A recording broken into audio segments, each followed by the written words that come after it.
15th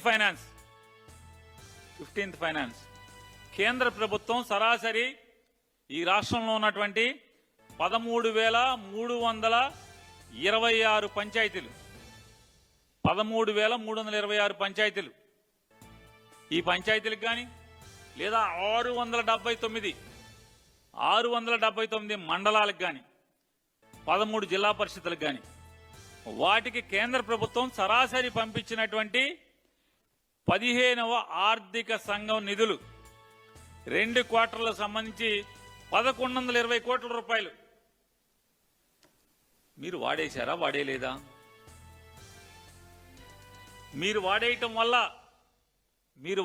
వల్ల మీకు రావాల్సినటువంటి 15వ ఆర్థిక సంఘం నిధులు ఈ మొదటి క్వార్టర్ డబ్బులు భారతదేశంలో అన్ని రాష్ట్రాల్లో ఉన్న పంచాయతీలకి డబ్బులు జమైనాయి కానీ ఒక్క ఆంధ్రప్రదేశ్ రాష్ట్రంలోని ఒక్క పంచాయతీకి కూడా నయా పైసా కేంద్ర ప్రభుత్వం నుంచి విడుదల కాలేదంటే మీ ఆర్థిక క్రమశిక్షణలో ఉన్న డొల్లతనం మూలంగా కాదా అనేది నేను చంద్రబాబు నాయుడిని పంచాయతీరాజ్ శాఖ మంత్రి పవన్ కళ్యాణ్ని నేను నిలదీస్తున్నాను.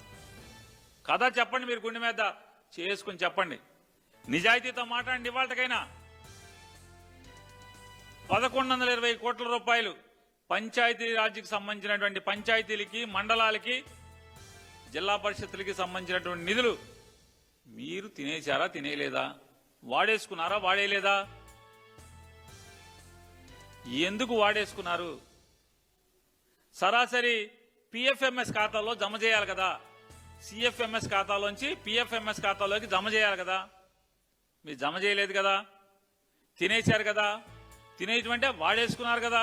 మీ ఆర్థిక ఇది ఇట్లాంటి చిలకొట్టుళ్ళకి నిన్న ఒక టెంట్ వేశారు, నిన్న ఒక ఈవెంట్ చేశారు, నిన్న ఒక 50 కోట్లు ఎంత ఖర్చు పెట్టారని చెప్తున్నారు.